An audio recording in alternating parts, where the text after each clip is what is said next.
Hi friends, welcome to Kithi Vittu Samayal. இன்னைக்கு நம்ம ஒரு ஸ்வீட் ரெசிபி தான் பார்க்க போறோம். அது Bengali Special Rasagulla. அது வீட்லயே மினிமம் இன்கிரிடியன்ட்ஸ் வச்சு no colors, no added preservatives, healthy ஆன ஸ்வீட் ரெசிபி. அது குழந்தைகளுக்கு ரொம்ப பிடிச்ச ரெசிபி இன்னைக்கு பார்க்க போறோம். வாங்க இந்த ரசகுல்லா செய்ய தேவையான இன்கிரிடியன்ட்ஸ் என்னென்னலாம் பார்க்கலாம். அதுக்கு முன்னாடி நீங்க இப்போதான் ஃபர்ஸ்ட் டைம் கீர்த்தி வீட்டு சமையல் சேனல் பார்க்குறீங்க அப்படின்னா மறக்காமல் சப்ஸ்கிரைப் பண்ணிக்கோங்க, பெல் ஐக்கானை கிளிக் பண்ணிக்கோங்க. அப்போ தான் நாங்கள் போடுற ரெசிபீஸ் உங்களுக்கு நோட்டிஃபிகேஷனாக கிடைக்கும். இந்த ரெசிபி ரொம்ப ஈஸிங்க, பிகினர்ஸ் கூட இது ஈஸியாக செய்யலாம். இதுக்கு மொத்தம் மூணு பொருள் தான். பால், இந்த பால் வந்து ஃபுல் ஃபேட் மில்காக இருக்கணும், நார்மலாக சேச்சுரேட்டட் மில்காக இருக்கக்கூடாது. ஃபுல் ஃபேட் மில்க் நான் இன்றைக்கி ஒரு 1/2 லிட்டர் எடுத்திருக்கேன். 1/2 லிட்டர் ஃபுல் ஃபேட் மில்க்குக்கு நான் இன்றைக்கி 150 கிராம் சர்க்கரை எடுத்திருக்கேன். ஒரு 1/2 லெமனை ஸ்க்வீஸ் பண்ணி நல்லா ஜூஸாக எடுத்திருக்கேன். அந்த சீடெல்லாம் ரிமூவ் பண்ணிவிட்டு. இது ஆப்ஷனல் தான். ஏலக்காய் தூள் வேணால் ஏலக்காய் தூள் போட்டுக்கலாம். யாருக்காவது வெண்ணிலா ஃப்ளேவர் பிடிக்கும்னா வெண்ணிலா எசன்ஸ் ஆட் பண்ணிக்கலாம். அங்கே இப்போ இந்த ரெசிபி எப்படி செய்கிறதுன்னு பார்க்கலாம். இந்த 1/2 லிட்டர் ஃபுல் க்ரீம் இல்லைனா ஃபுல் ஃபேட் மில்கை நார்மலாக நம்ம பால் காய்ச்சுவோம்ல அது மாதிரி நல்லா பொங்குற வரைக்கும் காய்ச்சிக்கோங்க.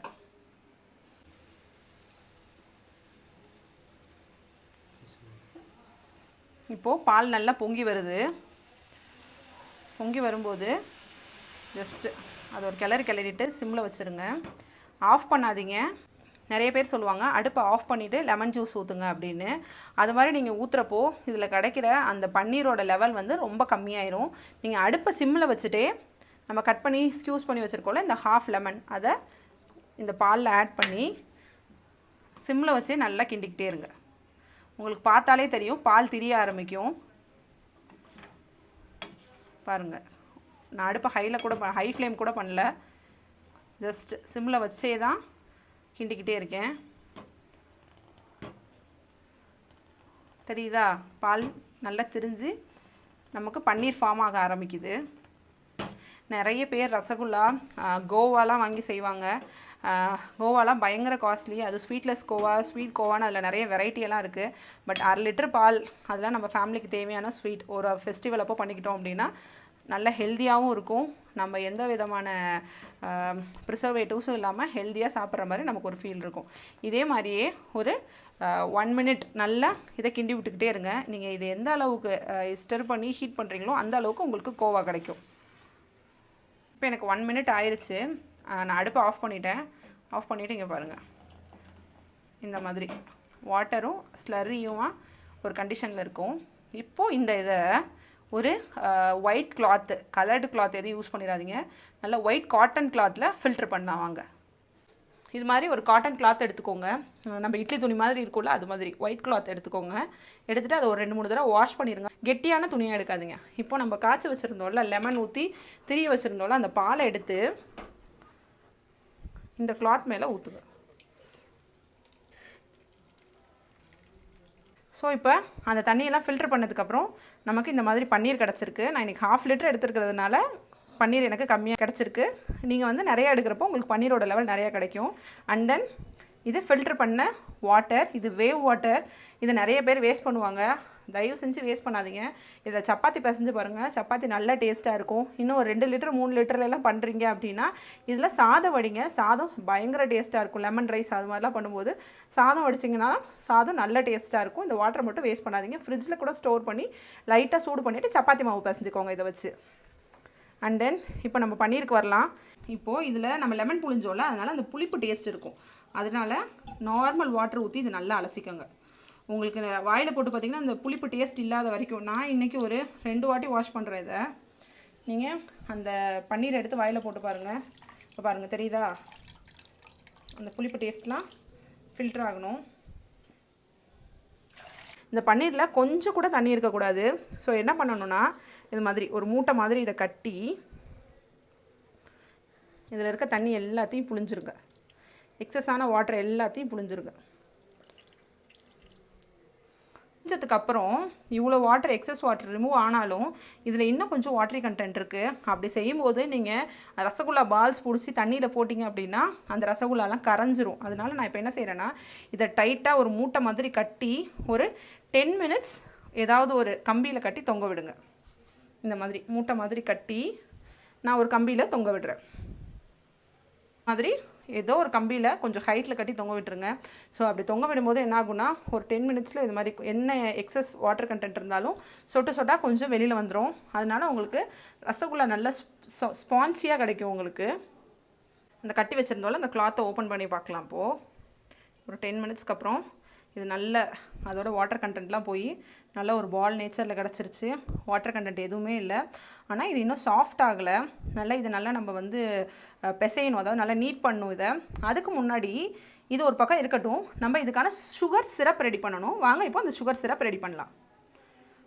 ரசகுல்லா செய்கிறதுக்கு நான் இன்றைக்கி 1/2 லிட்டர் பால் எடுத்திருக்கேன். அப்படின்னா 1/2 லிட்டர் தண்ணி.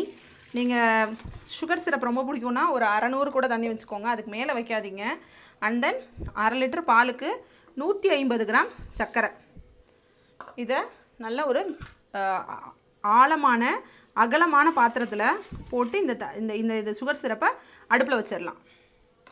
இந்த ரசகுல்லாவுக்கு பாகு பதம்லாம் எதுவும் கிடையாதுங்க. இந்த சுகர் நல்லா இந்த தண்ணியில் கரையணும், அதுதான் அதோட பதம். நான் ஏன் இதுக்கு கொஞ்சம் அகலமான ஆழமான பாத்திரம் எடுக்க சொல்கிறேன் அப்படின்னா, நம்ம ரசகுல்லா வந்து நல்லா மேலேயும் கீழே மூவ் ஆகும். அண்ட் தென் வந்து நல்லா ப்ளஃபி ஆகுறப்போ இடம் கம்மியாக இருந்துச்சு அப்படின்னா ரசகுல்லா வந்து அதோட ஷேப் மாறுறதுக்கோ இல்லை உடையிறதுக்கோ பாசிபிள் இருக்குது. அதனால் நீங்கள் ஒரு 1/2 லிட்டர் பால் செய்கிறப்பையே இந்த அகலமும் இந்த ஆழமும் இருக்கிற அளவுக்கு பாத்திரம் எடுத்துக்கோங்க. இந்த சுகர் சிரப் நல்லா ரெடி ஆகட்டும், இந்த சுகர்லாம் நல்லா கரைஞ்சி ரெடி ஆகட்டும். அதுக்கு முன்னாடி நம்ம செஞ்சு வச்சுருக்க பன்னீரை நல்ல பிசைஞ்சு எடுத்துக்கலாம். நம்ம இது மாதிரி உதுத்து விட்டுட்டு கையை போட்டு நல்லா ஒரு பிளேட்லேயோ இல்லை உங்கள் வீட்டு கவுண்டர் டாப்லேயோ வச்சு நல்லா இது மாதிரி ஒரு 10 மினிட்ஸ் மினிமம், நான் சொல்கிறது 10 மினிட்ஸுங்க. இதே மாதிரி நல்லா நீட் பண்ணுங்கள். நல்ல ஒரு இந்த உதிரியாக இருக்கிற கெப்பாசிட்டிலாம் போய் நல்ல ஒரு சப்பாத்தி மாவு மாதிரி ஈவனாக வரணும். ஸோ அந்த மாதிரி இருக்கிற மாதிரி நல்லா நீட் பண்ணிக்கோங்க. இந்த உள்ளங்கையில் நல்ல ப்ரெஷர் கொடுத்து நீட் பண்ணுங்கள். இப்போ இது நல்லா நான் பிசைஞ்சிட்டேன். முதல்ல பார்த்தீங்கன்னா உங்களுக்கு திரியாக உதிரியாக இருந்திருக்கும். இப்போ பாருங்கள், ஒரு மோரோவர் நம்ம பால்கோவா இருக்கும்ல அதோட டெக்ஸ்சரில் நல்லா சாஃப்டாக எந்த எக்ஸஸ் வாட்டரும் இல்லாமல் இருக்குது. இதை நம்ம சின்ன சின்ன உருண்டைகளாக பிடிச்சிடலாம். இப்போது இது ஒட்டக்கூடாது, நல்ல ஷேப்பாக வரணும் அப்படின்னா நல்லா கையில் கொஞ்சம் ஆயில் இல்லைனா வந்து நெய் தடவிக்கோங்க. தடவிக்கிட்டு இது நல்ல சின்ன சின்ன பால், எந்த கிராக்கும் இல்லாமல் நல்ல மேலே வந்து நல்ல ஃபினிஷாக இருக்கணும். இல்லைனா ரசகுல்லா உடைய வாய்ப்பு இருக்குது. என்னடா இவங்க சின்னோண்டா உருட்டுறாங்களேன்னு பார்க்காதீங்க. இந்த பால் டபுள் ஆகும். இன்னும் உங்கள் பாலோட கெப்பாசிட்டி நல்லா இருந்துச்சு அப்படின்னா இந்த பால் ட்ரிபிளாக கூட ஆகும் சைஸில். ஸோ இந்த அளவு நான் இப்போ பாலை உருட்டி எடுத்துக்கிறேன். என்கிட்ட இருக்கிற எல்லாத்தையும் நான் இந்த மாதிரி சின்ன சின்ன பாலாக உருட்டி எடுத்துக்கிறேன். இப்போ நான் அவ்வளோதான். நம்மளோட பன்னீர் எல்லாத்தையும் இது மாதிரி சின்ன சின்ன பால்ஸாக நான் உருட்டிக்கிட்டேன். பால்ஸில் எந்த கிராக்குமே இல்லாமல் பார்த்துக்கோங்க. சப்போஸ் கிராக் இருந்துச்சு அப்படின்னா நம்ம சுகர் சிரப்பில் போடும்போது அது உடையிறதுக்கு வாய்ப்பு இருக்குது, கரையிறதுக்கு வாய்ப்பு இருக்குது. அதனால் நீங்கள் இதை உடையாமல் எடுத்துக்கோங்க. ஏன்னா நம்ம பொறிக்க போகிறது கிடையாது, இதை டேரெக்டாக நம்ம சுகர் சிரப்பில் ஆட் பண்ண போகிறோம். ஓகேவா? வாங்க இப்போ இதை சுகர் சிரப்பில் ஆட் பண்ணலாம். இப்போ இந்த சுகர் சிரப் ரெடி ஆயிடுச்சு. இந்த சுகர் சிரப்புக்கு ஆல்ரெடி நான் சொல்லியிருந்தேன் எந்த பதமும் கிடையாது. லைட்டாக இந்த சுகர் கரைஞ்சி ஒரு பிசுக்கு பதம்னு சொல்லுவாங்கல்ல, அந்த மாதிரி இருந்தால் போதும். இந்த டைமில் நம்ம எடுத்து வச்சுருக்க ஏலக்காய் பொடி இதை ஆட் பண்ணிக்கோங்க. ஏலக்காய் ஆப்ஷனல் தான். அண்ட் தென் இந்த ஸ்வீட்னஸ் இன்க்ரீஸ் பண்ணுறதுக்கு ஒரே ஒரு பிஞ்ச் சால்ட்டு, இதை நான் எப்போவும் ஆட் பண்ணுவேன், என்னோடய ஹேபிட்டு. நீங்கள் வேணும்னா இந்த சால்ட் ஆட் பண்ணிக்கோங்க, இல்லைனா வேணாம். இந்த ஏலக்காயை நல்லா இந்த தண்ணியில் கரைச்சிடுங்க.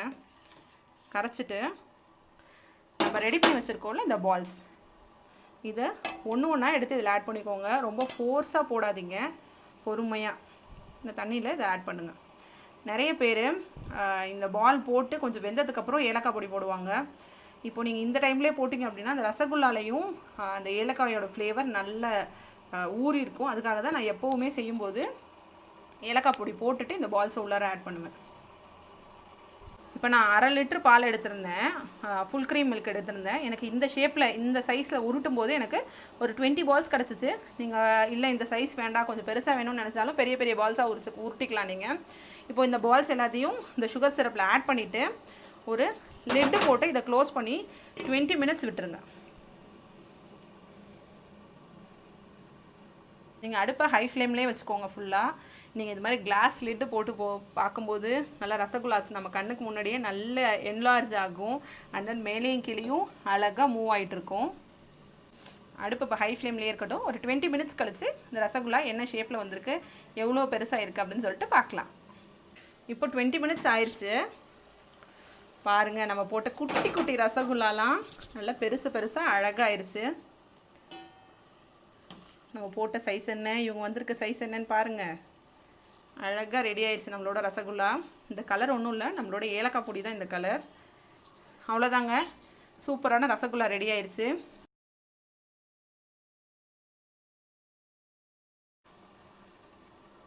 இப்போ இந்த அடுப்பு ஆஃப் பண்ணிக்கோங்க. எந்த ரசகுல்லாஸும் நம்மளோடது உடையலை, நல்லா முத்து முத்தாக அழகாக கிடச்சிருக்கு நமக்கு. அவ்வளோதாங்க, வீட்டிலையே சிம்பிளாக இருக்கிற இன்க்ரீடியன்ஸை வச்சு ஈஸியாக ரசகுல்லா பண்ணியாச்சு. அவ்வளோதான், நம்மளோட சூப்பரான ரசகுல்லா ரெடி ஆயிடுச்சு. சில டைம் நீங்கள் கடையில் வாங்கும்போது இந்த சுகர் சிரப் நல்லா ஒயிட்டாக இருக்கும்.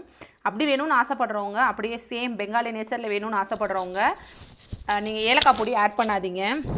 அந்த ஸ்மெல்லுக்காக வேணால், அந்த ஒரு ஃப்ளேவருக்காக வேணால் நீங்கள் வெண்ணிலா எசன்ஸ் ஆட் பண்ணிக்கோங்க. எங்களுக்கு ஏலக்காய் வாசம் நல்லா இருக்குங்கிறதுனால ஏலக்காய் யூஸ் பண்ணியிருக்கோம். இது ஒரு மினிமம் 8 hours நல்லா இந்த சுகர் சிரப்லேயே ஊற வைங்க. இப்போ இருக்கிற சுகர் சிரப்பும் நல்லா இந்த ரசகுல்லாவில் ஊறி டேஸ்ட்டாக இருக்கும். இப்போ பாருங்கள், நம்ம ஒரு ரசகுல்லாவை எடுத்து டேஸ்ட் பண்ணலாம். ஸ்பான்ஜினஸ் பாருங்கள், இதில் ஒரு ரசகுல்லாவில் இவ்வளோ ஜீராஸ் அண்ட் தென் உள்ளார இதோட நேச்சர் பாருங்கள், அப்படியே பஞ்சு மாதிரி இருக்கும். சாப்பிட்றதுக்கு ரொம்ப டேஸ்ட்டாக இருக்குங்க. அதுவும் ஏதாவது ஃபங்க்ஷன் அப்படின்னா இதெல்லாம் செஞ்சிங்கன்னா நல்ல ஒரு எப்படி சொல்கிறது, வர கெஸ்ட்டும் நம்மளை வந்து இதெல்லாம் ஒரு ஸ்பெஷல் ரெசிபி, வர கெஸ்ட்டும் எப்படின்னு நம்மக்கிட்ட ரெசிபி கேட்பாங்க. ஸோ ஃப்ரெண்ட்ஸ், இதை நீங்கள் உங்கள் வீட்டில் செஞ்சு பாருங்கள். எப்படி வந்துச்சுன்னு கமெண்ட் செக்ஷனில் மறக்காமல் சொல்லுங்கள். கீர்த்தி வீட்டு சமையல் பேஜை எப்போவுமே சப்போர்ட் பண்ணுங்கள், லைக் பண்ணுங்கள், கமெண்ட் பண்ணுங்கள், ஷேர் பண்ணுங்கள். Thank you friends.